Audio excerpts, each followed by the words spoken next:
Bonjour et bienvenue. Aujourd'hui, on va s'attaquer à un sujet vraiment important, la rénovation énergétique de nos écoles en France. On parle de milliers de bâtiments qui sont au cœur de nos villes et villages, mais qui, soyons honnêtes, sont très souvent de véritables passoires thermiques. La question qu'on peut se poser, c'est « mais pourquoi est-ce qu'on en est là ?» En fait, la réponse est assez simple.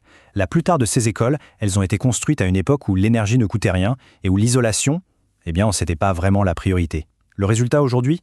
Des factures de chauffage qui s'envolent, un inconfort permanent pour les élèves et les profs, et bien sûr un impact écologique qui n'est plus acceptable. Face à cette situation, il a bien fallu réagir. Un objectif très ambitieux a été fixé, réduire de 40% la consommation d'énergie des bâtiments publics. C'était l'un des grands engagements du Grenelle de l'environnement. Et même si l'échéance de 2020 est passée, ce chiffre reste la boussole qui guide l'action des collectivités.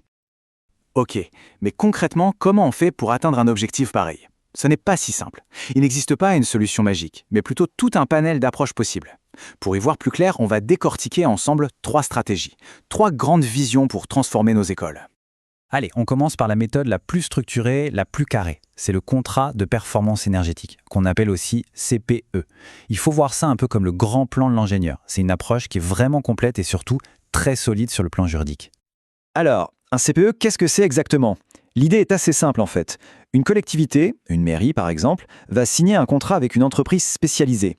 Et cette entreprise, elle ne fait pas que les travaux. Non, elle s'engage, noir sur blanc, à atteindre un certain niveau d'économie d'énergie.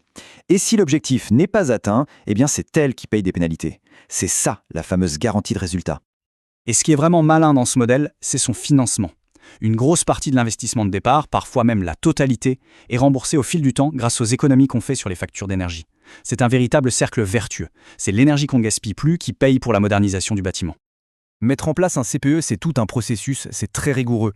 Ça commence toujours par un audit super complet pour savoir précisément d'où l'on part. Ensuite, bien sûr, il y a la phase de conception et de réalisation des travaux. Mais le point crucial, le cœur du réacteur, c'est le suivi.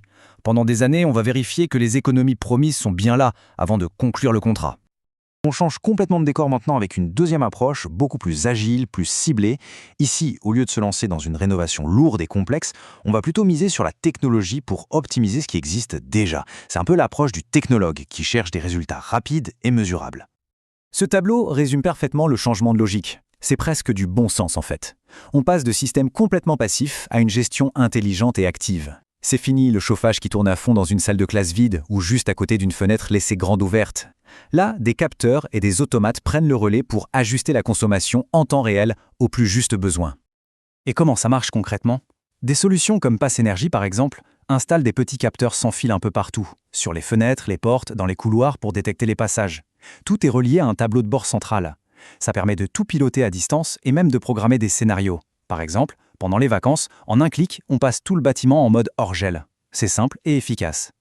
Le gros avantage de cette méthode, c'est son impact quasi immédiat. Sans se lancer dans des travaux lourds, juste en optimisant la façon dont on chauffe, on peut aller chercher jusqu'à 20% d'économie d'énergie. C'est un gain qui est rapide, qui est significatif, et ça sans avoir à tout casser.